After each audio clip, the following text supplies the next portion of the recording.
Hi everyone, this is Joseph from Forest Tech Reviews, aka your favorite Cajun tech reviewer, back with another video. Today's video, yes, I'm going to show you the first 10 things you should do when you pick up your Motorola Edge 30 Fusion. But before I get into this video, check this out.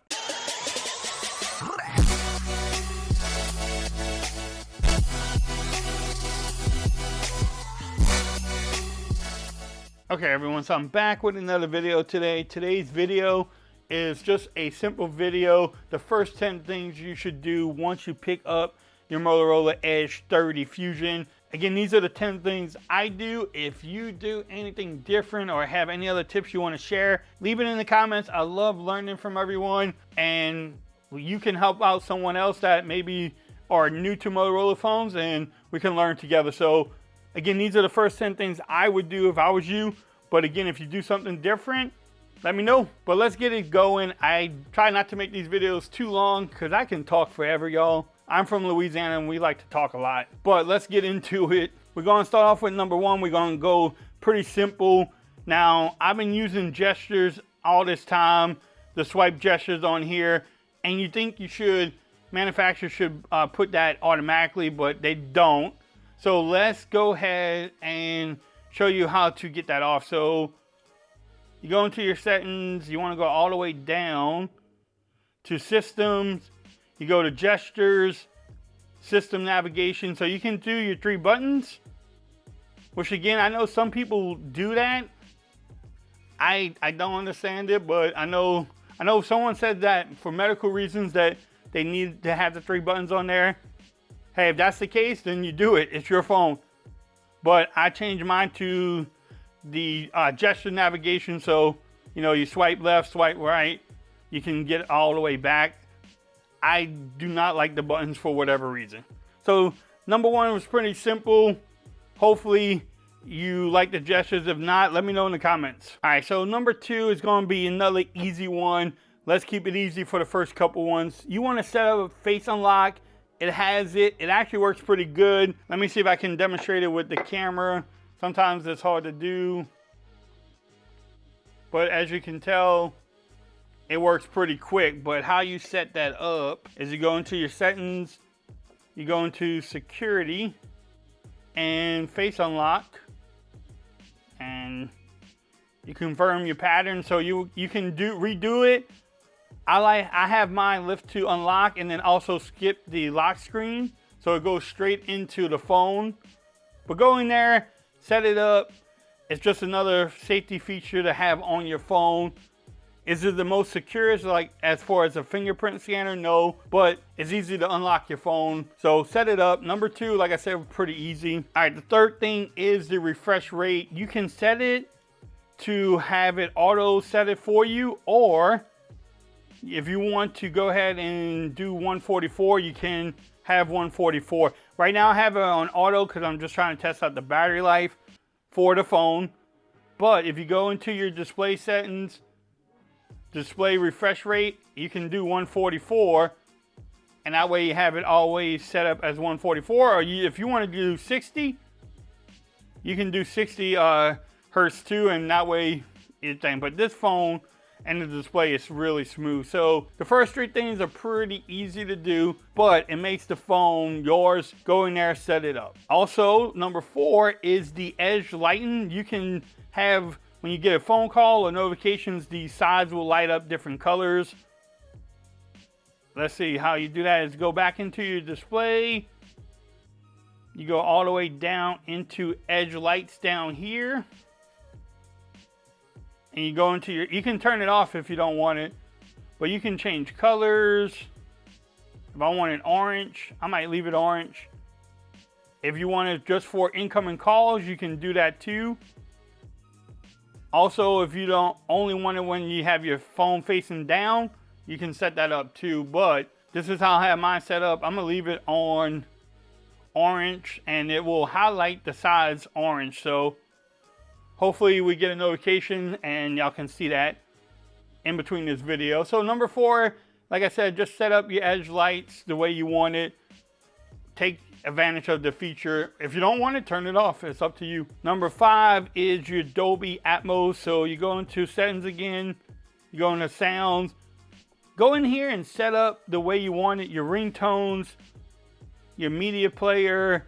You can do vibrate for calls, always vibrate, whatever you want to do. But in Dolby Atmos, if you go into your settings here, you can do smart audio. You can do music if you watch the music.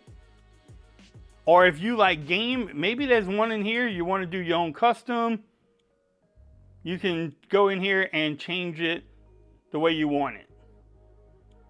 But it's up to you if you want. Like bass boost, that is totally up to you if you want it, you know, the way you set it up. I usually use mine on smart audio. That's the way it came out of the box. But you can go in there and change it. So that was number 5. Pretty easy.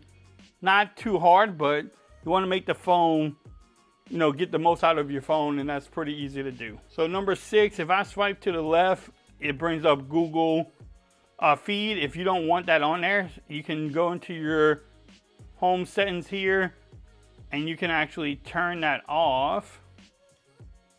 So that way it doesn't do anything if you swipe to the left. But I kind of like that on. So how you get there is just open space, home settings. I like to read the Google feed, but you can change your icons here.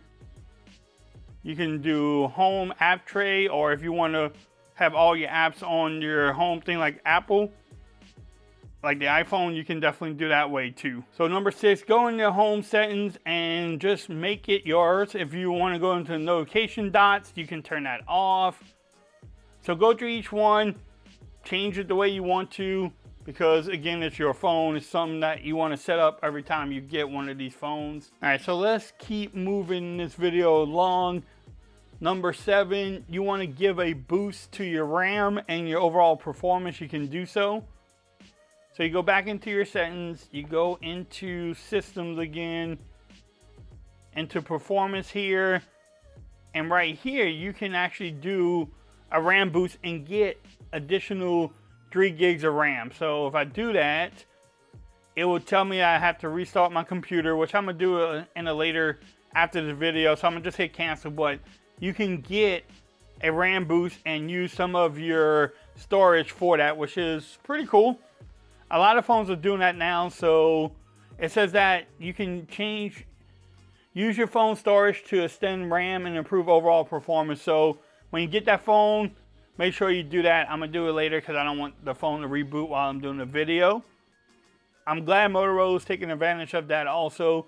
It's a great feature to have, especially with their DeX system ready for, which is right here, which I might do a whole nother video on later on. The next thing, number 8, you want to change your layout.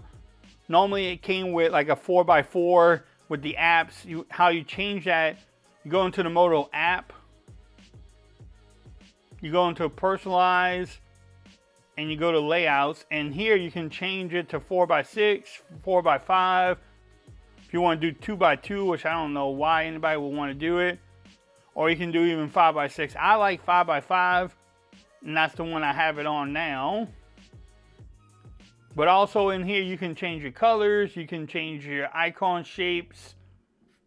So you want, like I said, go in here, do whatever you want, but I would change the layout because I don't like 4x4. Now the shapes are all square, which is pretty cool, I guess. So that was number 8. Make sure you change the display the way you want to, or your layout. All right, so number 9 is peak display. If you never have a Motorola phone before, you may not know what that is. It's a way of peeking at your notifications without really unlocking your phone. Maybe at work and you just want to see your notifications without really unlocking it. You can do it pretty quickly. And the way you set that up is you go into your settings. You go into your display settings, not battery. You go in, scroll down till you see peak display, not pink.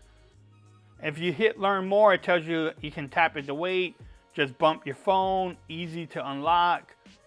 You can see more details about it. You can even dismiss it.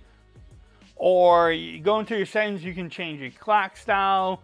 You can customize that even more, animated background or not. You can block certain apps if you don't want to, have certain apps on there. You can block it too. You can have it vibrate to touch. So there's many different things, but how it works is I have a display right now. So I have this Arsenal Shines West Ham video my son made. So I can watch it later, I can dismiss it, or I can play it. So I don't even have to unlock my phone, and it gets a little bit of what is on there, which is pretty cool. So that was number 9, Peak Display. I use it all the time. It's just a great feature. I don't have to sit there and unlock my phone. I can read a notification. I can even reply to a Twitter tweet without unlocking it. So it's pretty cool. Not too bad. So let's wrap up this video. Number 10 is the gestures on here. We already know that Motorola has many different gestures. I'm gonna go back into it. So you can do the normal ones.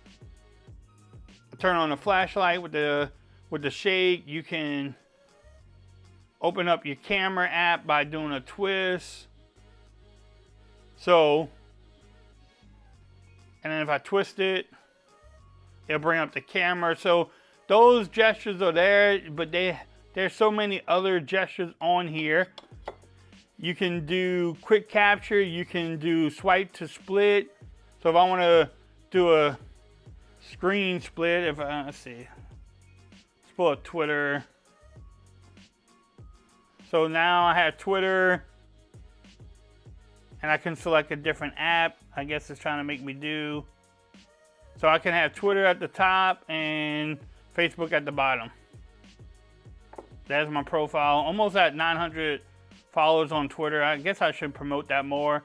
And you have Facebook. If you want to swipe it up, now you have Twitter. But if you go back into your settings, you can pick up the phone to silence. So you want to go in here and use the ones that you use. You can do the 3-finger screenshot. You can actually try that out too. You just put your fingers down and take a screenshot. So it says excellent. The great thing about it, it gives you gestures on how to do it. So you go in there and you can turn off the ones that you don't use. Again, it's your phone. You make it the way you want. I love the flashlight and the camera. I'm walking in a dark spot. I wish every phone had that feature on there. So again, this was my 10 things that you should do once you get the Motorola Edge 30 Fusion. Again, if you do anything different, let me know in the comments. Hopefully you liked this video. Hopefully you learned something. If you do, give it a thumbs up. If you haven't subscribed to the channel yet, make sure you do so for more coverage on the Motorola Edge 30 Fusion. Also, make sure you follow me on Twitter at ForZReviews. Become part of the BAM Nation. And until next time, peace. I'm out of here. Y'all have a great day.